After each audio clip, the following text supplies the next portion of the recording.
자, 공동정범입니다. 자, 30절을 보면 2인 이상이 공동으로 죄를 범했을 때에는 각자가 그 죄의 정범으로 처벌한다. 이것이 공동정범 조문인데 먼저 노트를 펴봅니다. 노트는 72페이지. 자, 이 그림 전 시간에 본 적 있죠? 제가 단독범을 어떻게 그렸는가요? 단독범을 A가 있다. 그쵸? A가 절도죄의 고의로 자, 타인의 집에 뛰어 들어갔다. 자, A가 훔쳤다. 그쵸? 절취를 하게 되면 A는 절도죄가 되고 혼자니까 절도죄의 단독정범이다. 이렇게 설명을 드린 바가 있죠. 이때 A는 혼자 갔잖아요. 혼자 들어갔다. 근데 여기서는 이제 같이 들어가는 거예요. 같이. 그래서 A, B, C가 여러 명이서 절도를 공모했어요. 공모를 했어요. 공모 속에는 각자의 역할 분담이 있겠죠. 그쵸? 그래서 너는 몸이 재빠르니까 뛰어들어가서 훔쳐라. 그리고 너는 눈치가 빠르니까 망을 보고 너는 운전을 잘하니까 시동을 켜놓고 대기하고 있어라. 이렇게 각자가 역할 분담을 해요. C는 대기하고 있고 B는 망을 보고 있고 A는 뛰어들어가서 훔치고. 근데 단독범에서는 내가 혼자이기 때문에 혼자만 들어가면 되는 거예요. 그쵸?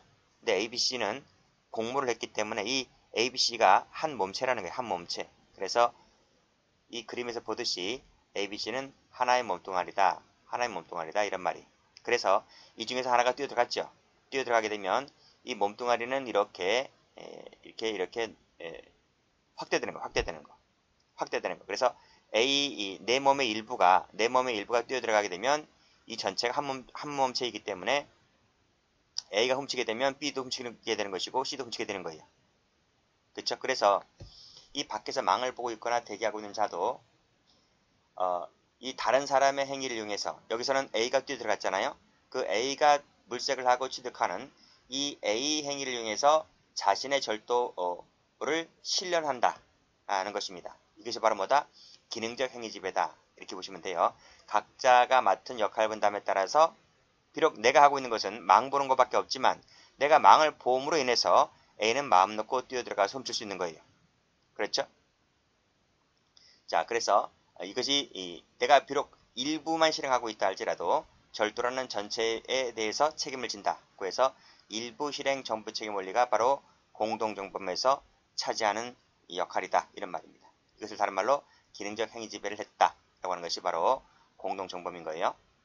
자, 그럼 다시 교재로 와보시게 되면 자, 개념 볼게요. 2인 이상의 자가 공동의 범행 계획에 따라서 각자가 맡은 기능이 있을 겁니다. 그 기능을 분담적으로 실행한다. 그래서 행하는 범죄 형태를 말한다. 그런 거예요. 그래서 이 사안을 다시 한번 보시게 되면 A도 절도, B도 절도, C도 절도가 되는 겁니다. 그래서 각자가 절도죄의 정한형으로 처벌된다. 이런 말이 됐죠. 그래서 여기서 이 절도죄가 되려면 되어서 절도죄의 공동정범이 되려면 자, 절도를 공모했다라고 하는 이 주관적인 요건 그리고 역할 분담에 따라서 각자가 하고 있는 기능적 분담이 있잖아요. 그렇죠? 이것이 객관적 요건 이 두 가지가 합쳐지게 되면 공동정범이 된다. 이런 말입니다.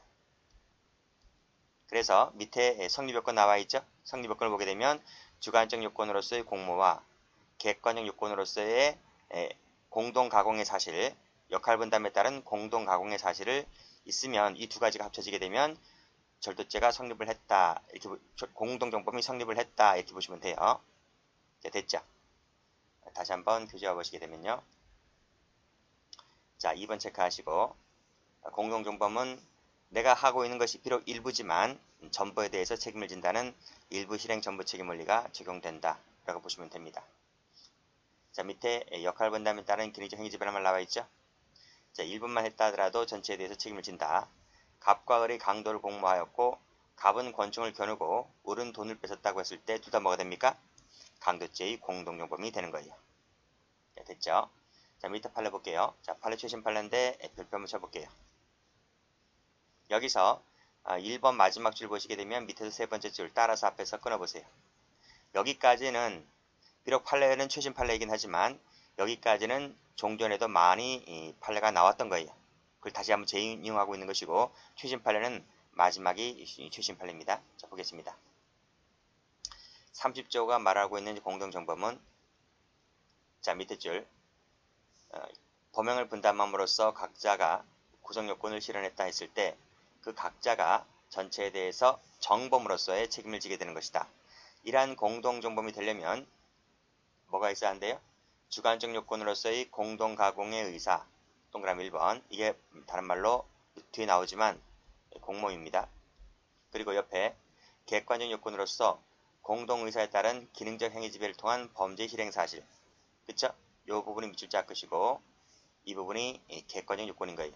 이 두 가지만 있으면 공동정범이 성립을 한다는 것입니다.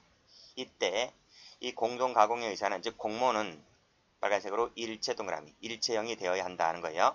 그래서 서로 다른 사람의 행위를 이용하여 자신의 의사를 실행에 옮기는 것을 내용으로 한다. 다시 한번 노트펴 보시게 되면 자, ABC가 일체가 됐죠. 일체가 됐어요. 일체가 되어서 서로 다른 사람의 행위를 이용해서 자신이 갖고 있는 절도죄의 의사를 옮기는 것을 말한다. 그쵸? 그렇게 정의가 되고 있죠. 다시 오시면 자, 됐습니다. 따라서 범죄의 실행에 가담한 사람이라 할지라도 자, 밑에 줄 자신에게는 범죄를 구성하지 않는다면 파란색으로 자신에게는 범죄가 되지 않는데요. 줄 그시고 범죄가 되지 않는다 세모 치시고 했을 때는 공동정범이 되질 않아요. 자, 여기서 다시 한번 볼게요. 노트 펴볼게요. A가 하고 있는 것이 범죄죠. 맞잖아요. A가 지금 뛰어들어가서 훔치고 있는 게 범죄죠. 망을 보고 있는 것도 범죄예요. 대기하고 있는 것도 범죄고요. 이 ABC가 모두 범죄를 하고 있기 때문에 ABC는 전부 다 절도죄의 공동정범이 되는 거예요. 자, 그런데 여기 와 보시게 되면 마지막 세 번째 줄 범죄의 실행에 가담한 사람이라 할지라도 자, 다른 사람은 범죄가 돼요. 다른 사람은 범죄가 되는데 자신은 범죄가 안 돼요. 그러면 이 사람은 빠지는 거예요. 절도죄에서 빠진다. 아시겠죠? 공동정범에서 빠진다는 거예요. 그 사례가 바로 밑에 2번인데 자, 무고죄 판례입니다. 무고죄는 타인으로 하여금 형사처분, 징계처분을 받게 할 목적이다 하는 거예요. 즉 타인에게 콩밥을 먹이게 하기 위해서 내가 무고를 하는 건데 타인인데 자기 자신은 뭐예요? 자기 자신을 무고하는 것은 즉 자기 무고는 무고죄가 아닌 거예요. 타인 무고가 무고죄지 자기 무고는 무고죄가 안 되는 거예요. 구성권 자체가 탈락되는 거예요. 따라서 자, 밑에 줄 자기 자신을 무고하였다. 자기 자신 세모 쳐보세요. 무고하는 것은 처음부터 뭐다? 무고죄의 구성요건 대상성이 탈락된다고요. 따라서 제3자와 무고하기로 공모했고 그에 따라 무고행위에 가담을 했다 할지라도 자기 무고는 처벌되지 않기 때문에 무고죄의 공동정범이 될 수가 없다 이런 말입니다. 아시겠죠? 이 판례 최신 판례죠. 앞으로 출제 가능성이 많기 때문에 꼭 좀 정리를 해두시기 바랍니다. 자, 본질 볼게요. 자, 본질을 보시게 되면 자, 앞에 이제 한번 다시 한번 가보세요. 여기서 2인 이상이 공동으로 죄를 범했을 때는 그랬죠. 이때 공동이라고 되어 있지 이 공동이 무슨 공동인데 라고 말하고 있지 않아요. 그래서 이 부분에 대해서 견해가 대립된다 이런 말입니다. 자, 첫 번째 견해는 범죄 공동설이다 이런 말이에요. 범죄 공동설이라고 하는 것은 고의 공동이다 이런 말이에요. 자, 앞에 사례에서 뭐라 그랬죠? 절도하기로 공모했죠. 절도죄에 대한 고의를 갖고 있잖아요. 그렇죠? 그랬을 때 고의 공동이다 하는 견해가 이 범죄, 절도라는 범죄를 같이 하기로 했기 때문에 여기서는 범죄 공동설은 고의 공동설을 말합니다. 자, 반면에 아니다. 그런 거 필요 없고 행위만 같이 하면 된다는 행위 공동설도 있단 말이에요. 이 두 가지 견해가 대립을 하는데 밑에 도표 나와 있죠. 자, 첫 번째 범죄 공동설 볼게요. 자, 범죄 공동설은 자, 가담자 모두 다가 고의가 공동이어야 한다 그랬잖아요. 근데 이 밑에 보면 과실범의 공동은 과실을 같이 하는 거지 고의를 같이 하는 것이 아니잖아요. 그래서 범죄 공동설에 따르게 되면 과실범의 공동정범을 인정하지 않는단 말이에요. 또 고의범하고 과실범의 공동정범도 범죄 공동설에 따르게 되면 고의 공동만 공동정범이기 때문에 고의범과 과실범의 공동정범은 성립할 수가 없고 공동정범으로 볼 수가 없단 말이에요. 부분적이든 승계적이든 이종 수계든 아니든 간에 전부 다 이런 것들은 전부 다 공동정범으로 보질 않아요. 편면적 공동정범이라고 하는 것은 뒤에 나오지만 공동실행의 의사가 일방에게만 존재하는 것을 편면적이다 이렇게 말하거든요. 이것도 공동정범으로 보질 않아요. 그래서 범죄의 공동소를 따르게 되면 공동정범의 성립 범위가 상당히 좁아지게 된단 말이에요. 이런 것들 전부 다 한 칸, 두 칸, 세 칸, 네 칸, 다섯 칸 이 다섯 칸 모두 다를 공동정범으로 보지 않기 때문에 범죄 공동소에 따르게 되면 공동정범의 범위가 상당히 축소된단 말이에요. 자, 밑에 나와 있나요? 기출문제 한번 가볼까요? 범죄 공동소에 따르게 되면 고의범과 과실범 사이에는 동시범이 성립할 여지가 없다. 이건 틀린 말이에요. 동시범이 성립할 여지가 있는 거예요. 왜 그런가 하면 이 다섯 가지를 공동정범으로 보지 않기 때문에 공동정범으로 보지 않는다는 말은 동시범으로 본다 이런 말이에요. 동시범으로 본다. 그러니까 이 두 번째 사례 같은 경우 있죠. 과실범의 이 부분을 공동정범으로 보는 것이 아니라 이것을 뭐로 본다? 동시범으로 해결을 한다 이런 말이에요. 됐습니까? 자, 밑에 것도 다 마찬가지인 거예요. 자, 그래서 밑에 이 부분이 어디 나와 있는가 하면 자, 주관적 요건에서 제가 공모가 있어야 한다 그랬잖아요. 성립 요건으로서. 그렇죠? 그렇죠? 근데 밑에 보면 2인 이상이 공동하여 범죄를 실현하는 의사를 공모라고 한다 해놓고 지금 각주를 해놨습니다. 그렇죠? 각주 체크 한번 해보시고. 자, 공동 실행의 의사가 전혀 없는 이 동시범은 그래서 공동정범이 되지 않는다 이런 말이에요. 왜? 공동 실행의 의사가 없기 때문에. 자, 동시범이라고 하는 것은 뒤에서 다시 하기 다릅니다. 됐죠? 동시범이 뭔지는 일단 살짝 밑줄만 그어놓을게요. 단독정범이 병존하는 경우이고요. 그 다음에 인과관계는 개별적 판단이라고 하는 것인데 이 뒤에 것은 동시범은 뒤에 나온다고 했었습니다. 그래서 이 동시범은 공동정범이 아니에요. 아니기 때문에 범죄 공동소를 따르게 되면 이 고의범과 과실범의 공동정범은 공동정범이 아니므로 따라서 동시범으로 해결을 한다 이런 말입니다. 밑에 기출문제 범죄 공동소를 따르게 되면 서로 고의 내용이 달랐을 때에는 동시범으로 인정하게 된다. 이해되시겠죠? 그런 내용입니다. 반면에 이 행위 공동소를 따르게 되면 고의까지는 필요 없고 행위만 같이 하면 되기 때문에 이 앞에 있는 얘들 있죠. 과실범의 공동정범이든지 이 모든 것들을 전부 다 공동정범으로 본다. 공동정범으로 다 봐준단 말이에요. 근데 이 행위 공동소에 따랐을 때에도 유독 안 되는 게 하나가 있는데 이 편면적 공동정범은 뭐다? 실행의 의사가 일방에게만 존재한다 했기 때문에 일방에게만 존재하는 편면적 공동정범 같은 경우에는 행위 공동소에 따랐을 때도 인정되지 않는 거예요. 아시겠죠? 그렇게 정리를 해두시면 돼요.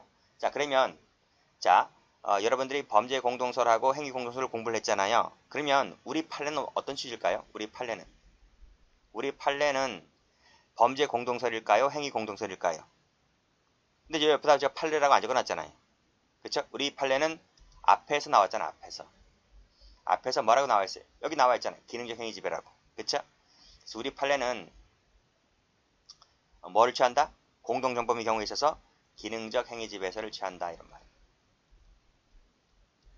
행위 지배서를 취하는데 CF 판례는 하나 예외가 있어요.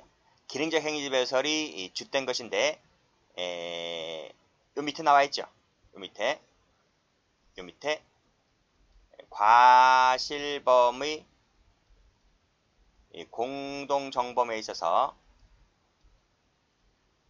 뭘 취한다? 여기 행위공동서를 취한다. 요게 판례라고요. 그러니까 본질적으로 판례는 뭐다? 기능적 행위지배설이 판례이지만 예외적으로 딱 하나 과실범의 공동정범에 있어서만큼은 행위공동서를 취한다. 이렇게 정리를 해두시면 돼요. 됐죠? 자, 그럼 본격적으로 성립 요건을 보겠습니다.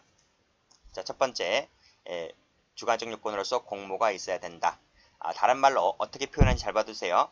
공동실행의 의사, 공동가공의 의사 같은 말입니다. 그렇죠? 판례는 이 세 가지를 혼용해서 쓰고 있어요. 이 공모 때문에 밑에 기능적 행위지배의 본질적 요건이고 이것 때문에 개별적 행위가 전체로 결합되어서 전체에 대한 책임 인정이 가능해지게 된다 라고 보고 있습니다. 자, 그럼 다시 한번 노트 펴볼까요? 노트 펴보시면 여기 나와있죠? 여기 주관적 요건으로서 공모가 있어야 되고 이 공모라고 하는 것은 본질적으로 고의를 말합니다. 고의를 말해요. 고의를 말하는데 문제는 밑에 나와있죠? 이 고의가 과연 승계가 가능할까? 승계가 가능할까?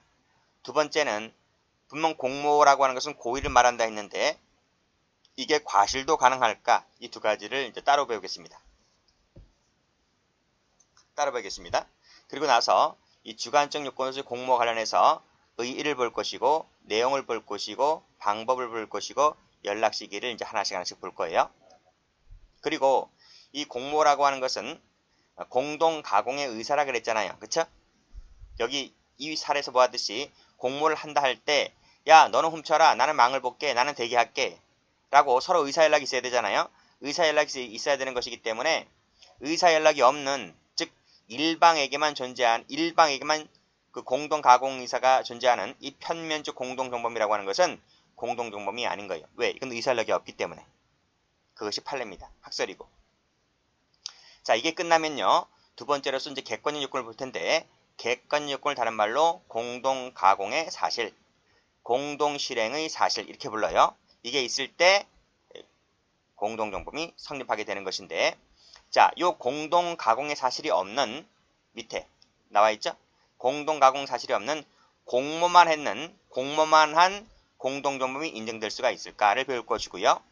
공모 공동정범에 있어서 공모관계 이탈이 가능할까에 대해서 배울 것입니다. 이 두 가지를 배울 거예요. 그래서 순서는 일단 주관적 요건으로서 공모를 볼 것이고 그 공모 관련해서 공모가 승계가 가능할까 과실이 또 될 수 있을까를 이제 하나씩 배우고 객관적 요건이 끝나게 되면 공모만 있는 공동정범이 가능할까 여기서 이탈이 가능할까를 또 각각 보겠습니다. 됐습니까? 자, 그러면 다시 교재와 볼게요. 자, 공모에 대한 의의 봤죠? 자, 판례 봅니다. 판례 별표 쳐보세요. 제일 중요한 판례입니다. 오토바이 훔쳐라 사건. 자, 이 판례가 앞에 있는 무고죄 판례보다 더 일찍 나온 판례입니다. 볼게요. 자, 공동정범이 되려면 밑에 주관적 요건으로서 객관적 요건으로서 두 가지가 각각 필요하고 그쵸? 이때 공동가공의 의사는 밑에 타인의 범행을 인식하면서도 이를 제재하지 않고 용인하는 것만 갖고도 충분하다 그러면 틀려요. 용인하는 것만 갖고서는 충분하지 않습니다. 어떻게 된다고요? 빨간색으로 일체형이 되어야 해요. 한 몸체가 되어야 해요. 한 몸체가 되어서 니는 뭐를 맡고 너는 뭐를 맡아라 나는 뭘 맡을게 이렇게 역할 분담이 되어 있어야 돼요. 그래서 서로 다른 사람의 행위를 이용해서 자신의 의사를 실행에 옮겼을 때 이게 바로 공모가 되는 거예요. 됐어요? 네, 됐어요. 자, 그 다음 2번을 볼게요. 오토바이를 훔쳐와라. 그러면 그 물건을 내가 사주겠다 그랬어요. 사주겠다 세모쳐봐요. 이것은 일체형이 아니에요. 일체형이 되는 것이 아니기 때문에 밑에 나와 있는 공동가공의 의사 즉 공모라고 볼 수가 없다 이런 말이에요. 이 판례 두 가지 꼭 좀 정리를 해두세요. 올라가 볼게요. 오토바이 매매업을 경영하던 갑은 돈벌이가 있다는 말을 듣고 부산으로 내려온 들에게 오토바이를 훔쳐라. 그러면 장부는 내가 사주겠다라고 했어요. 이 사주겠다라고 하는 것이 절도죄의 공동정범이 될 수 있을까? 라고 하는 것인데 이것은 공모라고 볼 수가 없기 때문에 역할분담으로 볼 수가 없기 때문에 공동정범으로 볼 수가 없다는 것입니다. 답이 뭐예요? 교사범이 되는 거예요. 그리고 나중에 사주었기 때문에 이 물건은 작물이죠. 작물 취득지까지 될 것이고 죄가 두 가지니까 경합범이 됩니다. 아시겠죠? 이 답까지 알아두셔야 돼요. 자, 판례 봅니다. 자, 황소를 훔쳐라. 그러면 내가 문제를 그 황소를 팔아주겠다. 역시 마찬가지입니다. 팔아주겠다. 세모치시고. 같은 이유로 공모라고 볼 수가 없다는 거예요.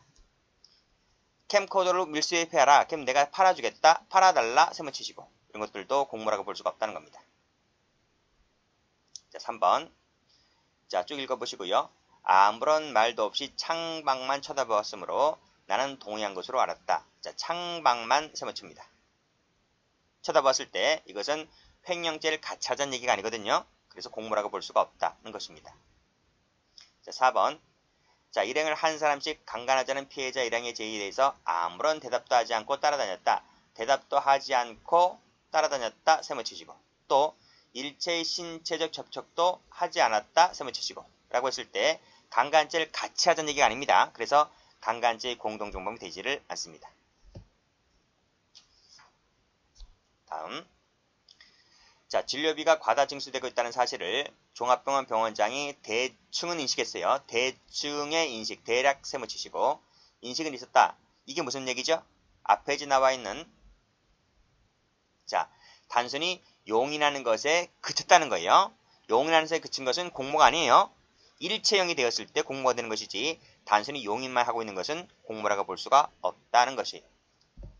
그래서 뭐 창밖만 쳐다보았다. 그냥 대답도 하지 않고 따라다녔다. 라고 하는 것은 단순히 용인에 그쳤기 때문에 일체형으로 볼 수가 없어서 공모관계라고 볼 수가 없다. 이런 말이죠. 여기도 대충의 인식은 있었지만 라고 갖고서는 뭐다? 공모라고 볼 수가 없다는 것입니다. 자, 6번 가보죠. 밀항하고 여건 위조는 완전히 별개입니다. 그렇죠? 완전히 별개예요. 그래서 여건 위조 행위에만 가담을 했다. 요거 묻히시고 라고 했을 때 밀항행위까지 같이 하자라고 볼 수는 없다는 것입니다. 그래서 밀항행위까지는 공모라고 볼 수가 없다는 거예요.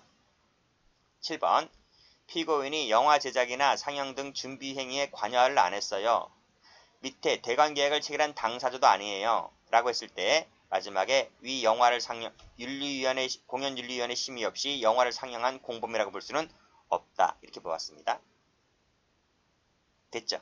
여기까지는 공모관계를 인정할 수 없다 그랬고, 자, 두 번째 이제 상호 이해를 볼게요. 자, 그 공동정보 모두는 각자 역할 분담과 공동작용에 대한 상호 이해가 있어야 되죠. 그렇죠?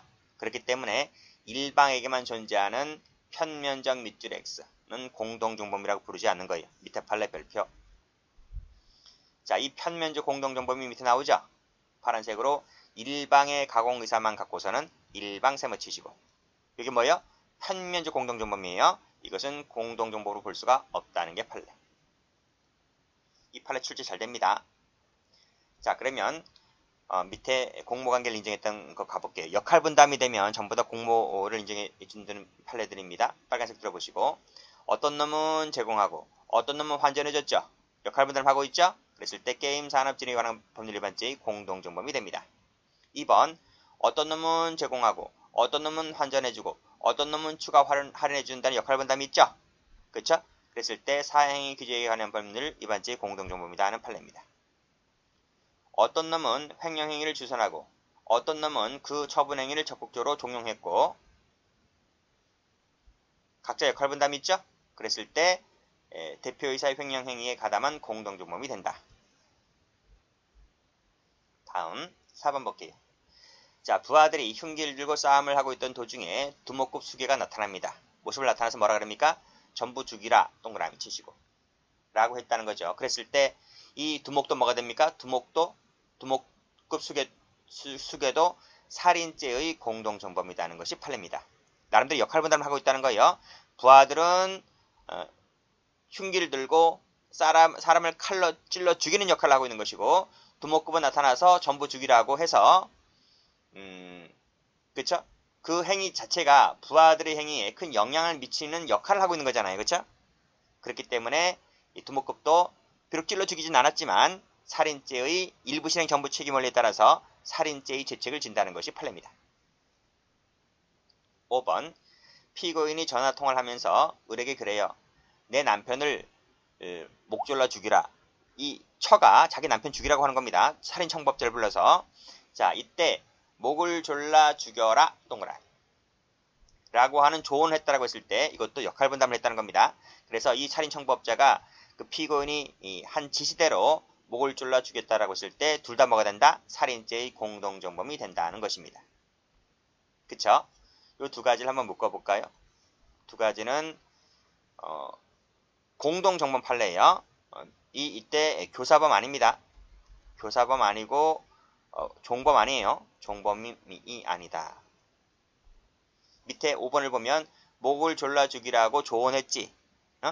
종범 아니에요. 공동정범이에요. 그리고 이 두목급 수괴도 교사범 아닙니다. 역할 분담입니다. 전부 다 그래서 공동정범 판례인 것이지 이 수괴의 경우에 있어서 교사범이라 그러면 틀리고 이 처에 있어서 살인죄의 방조범 이렇게도 틀려요. 교사범도 틀리고요. 자, 6번 안수기도에 참여하여 목사가 안수기도 방법으로 폭행을 함에 있어서 목사가 지금 폭행하고 있어요. 함에 있어서 그 옆에서 보조하는 자가 시종일관 폭행행위를 보조하였는데 이 보조하는 자가 더 나아가 스스로를 폭행하기도 하였다는 거예요. 즉 목사가 폭행을 할 때 보조자도 같이 폭행하기도 했던 거예요. 그랬을 때 죽었다는 거죠.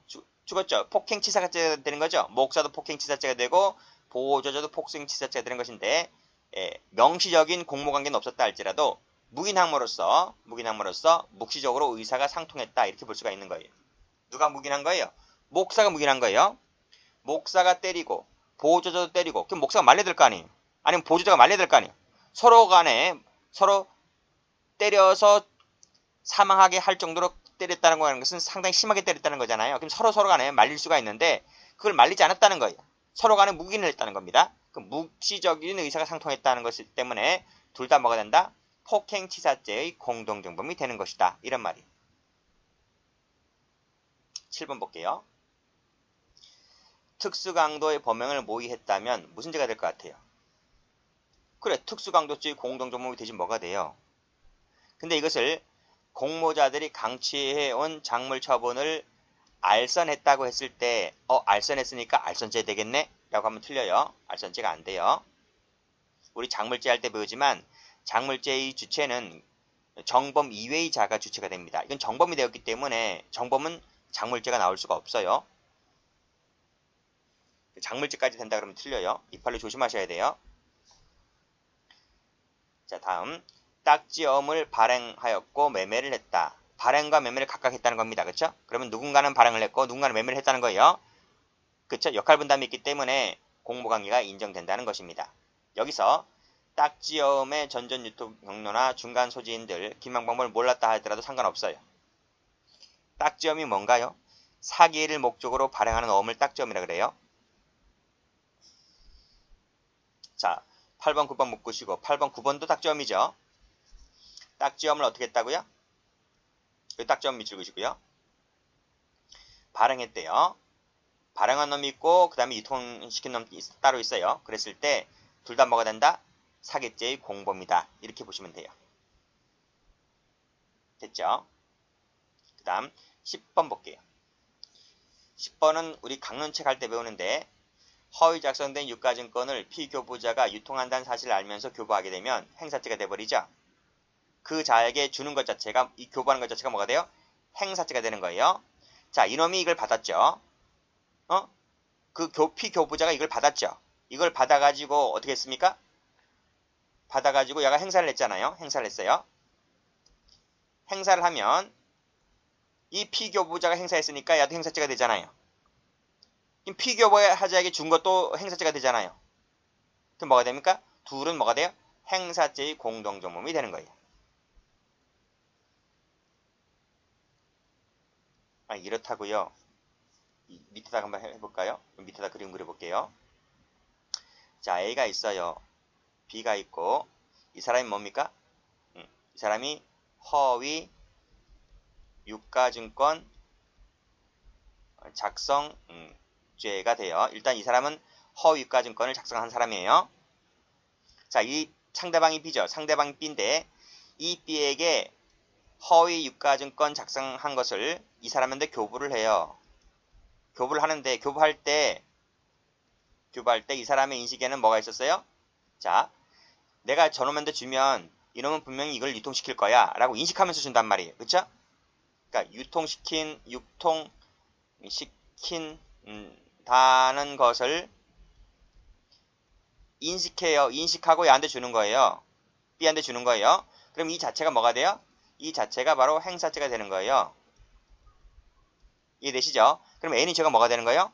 두 가지가 되는 거죠. 작성죄 하나, 행사죄 하나가 되고 경합범이 되는 거예요. 그쵸? 자, B가 이걸 받았어요. A로부터 이걸 받았어요. 받아가지고 어떻게 했어요? 진짜 C에게 C에게 이걸 행사했단 말이에요. 행사를 했다는 거지. 이해되시겠습니까? 그럼 이건 뭐가 되는 거예요? 이것도 행사죄가 되는 거잖아요. B는 행사죄를 했잖아요. 그쵸? 그럼 봐봐요. A도 행사죄를 했고 B도 행사를 했잖아요. 둘은 뭐가 됩니까? A도 행사죄, B도 행사죄가 되니까 둘은 행사죄의 공동정범이 되는 거예요. 이해되시죠? A는 죄가 두 개예요. 허위 유가증권 작성죄 플러스 행사죄. B는 죄가 하나예요. 행사죄 하나. 근데 이 행사죄 이사만큼은 둘 다 행사죄를 범했기 때문에 둘은 뭐가 된다? 행사죄의 공동정범이다. 이런 말이에요. 11번 봅니다. 자, 조합장 있네요. 그리고 조합이사가 있네요. 그쵸? 조합장과 조합이사가 뭘 했습니까? 둘이 공모를 했죠. 공모를 했어요. 공모를 해서 임원의 지위를 이용하여 선거운동을 했다고 했을 때 둘은 뭐가 됩니까? 농협법 위반죄의 공동정범이 되는 거예요. 자, 다음 12번 볼게요. 소각로 제조업자가 주문을 받아 소각로를 제작 설치하면서 그 소각 용량이 큰 소각시설에 필요한 설치 기준을 회피하기 위하여 위 중간 처리업자와 협의를 하였다. 협의에다가 동그라미 쳐봐. 이 협의가 뭔데요? 이 공모지 뭐예요? 그쵸? 공모를 했다는 겁니다. 그래서 신고한 것보다 2배 이상 큰 소각로를 제작 설치했다라고 했을 때 이건 실적법 위반이잖아요. 대기환경보존법 위반죄의 공범이 된다는 겁니다. 협의 자체가 공모관계를 인정했다는 것입니다. 13번 편입학 부정행위나 입시 부정행위가 공동피고인들의 주도 아래 주도 동그라미, 지시 동그라미 아래 행해졌다는 겁니다. 그랬을 때 자, 밑에 줄 피고인 갑이 피고인들에게 구체적으로 부정행위 방법으로서 어떠어떠한 것을 특정하지 아니하였다 또는 명시하지 아니하였다 하더라도 자, 여기까지를 가로 열고 닫고 그 내용 중에는 업무방해 행위까지도 포함된다고 볼 수가 있기 때문에 이 둘은 뭐가 됩니까? 업무방해죄의 공동정범이 됩니다. 아니 입시 부정행위를 하게 되면 당연히 업무방해죄 되는 거 아니에요? 그런 내용이 포함되어 있잖아요. 그렇죠? 그랬을 때 가담자, 갑과 을은 전부 다 뭐가 된다? 업무방해죄의 공동정범이 된다. 라고 하는 것인데 여기서 어떤 것을 특정하지 아니하였다, 명시하지 아니하였다고 하는 것은 뒤에 나와요. 이 밑에 나와요. 밑에 방법에서 명시적, 묵시적, 직접적, 간접적, 순차적 상관없다는 거예요. 면식이 있을 것도 요하지 않기 때문에 자 업무 방해될 것이 특정되지 않았거나 명시되지 않았다 하더라도 공모관계는 인정된다는 것이 판례입니다. 그리고 그 방법 같은 경우에는 이 간접정범 형태의 방법도 가능해요. 그게 판례이고요. 그래서 간접정범 형태로 가담했다 할지라도 주관적 요건으로 공모와 객관 요건으로 기능적 행위지가 인정된다고 하면 이것도 공동정범이 될 수 있다는 것이 판례입니다. 자, 방법 볼게요. 자, 밑에 판례 나와 있죠? 검은색으로 릴레이 동그라미, 포괄적 동그라미, 개별적 동그라미 다 가능하다는 거예요. 그랬을 때 전원이 공모관계를 인정해 줄 수가 있다. 밑에 판례. 자, 공모라고 하는 것은 의사의 결합만 있으면 공모관계가 성립을 한다. 라고 했습니다. 빨간색으로 순차적 동그라미, 암묵적 동그라미라도 괜찮아요. 실행행위에 직접 관여하지 않은 자라 할지라도 다른 공모자 행위에 대해서 그 공동정범으로서 책임을 인정되는 것이기 때문에 이런 공모에 대해서는 직접적 증거가 있을 필요가 없습니다. 그게 없다 할지라도 정황사실 밑줄자, 경험법칙 밑줄자에 따라서 공모관계를 인정해 줄 수가 있다는 것입니다. 상호관계에 있다 할지라도 공동가공하였다면 상하관계에 있어서도 뭐다? 공동정범이 될 수 있다는 것이 판례고요. 자, 다음. 자, 피고인들은 보통 범위를 부인하겠죠. 범위를 부인을 한다 하더라도 그 성질상 범위와 관련성이 있는 간접사실 동그라미, 정황사실 동그라미를 증명함으로써 이 공모관계를 추단해 볼 수가 있다. 이런 말입니다. 자, 그 다음 시기 볼게요. 시기는 상관없어요. 반드시 사전에 있음을 요하지 않습니다. 반드시 사전에 있어야 한다 그러면 틀려요. 그래서 그 이전에 이미 형성되어 있거나 우연히 형성되어 있거나 도중에 형성되어 있거나 상관없어요. 상관없어요. 자, 밑에 판례 둘 다 별표. 별표. 잘 나와요. 자, 첫 번째. 공갈행위에 착수한 후라 그랬죠. 빨간색으로 착수한 후에다가 동그라미 치시고. 그 이후에 공동의 범위를 갖고 가담을 하게 되면 공동정범이 가능해요. 됐죠? 또 밑에 반드시 사전에 있음을 요하는 것이 아니라 우연히 만난 자리에서도 공모관계가 가능해요. 우연히 만난 자리에서 그 의사가 암묵적으로 상통하였다면 공동정범이 인정될 수가 있다. 이 판례 잘 나오기 때문에 꼭 좀 기억해 두시기 바랍니다. 여기까지 합니다.